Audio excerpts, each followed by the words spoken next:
Welcome viewer, this video tutorial describes Caps Lock Key Stuck Easy Fix.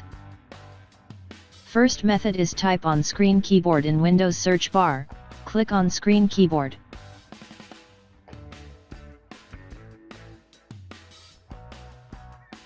Click Caps Lock.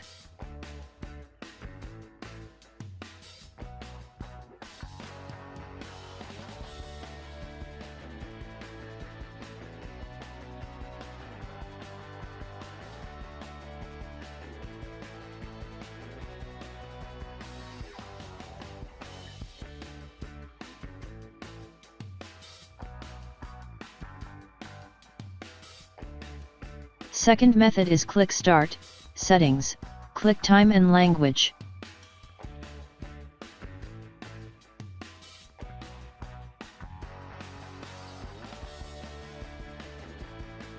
Click Typing, click Advanced Keyboard Settings. Click Language Bar Options. Click Advanced Key Settings. To turn off Caps Lock using press the Shift key.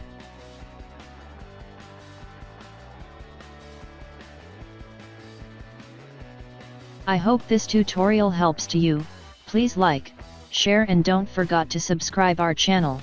Thank you very much. See you next video.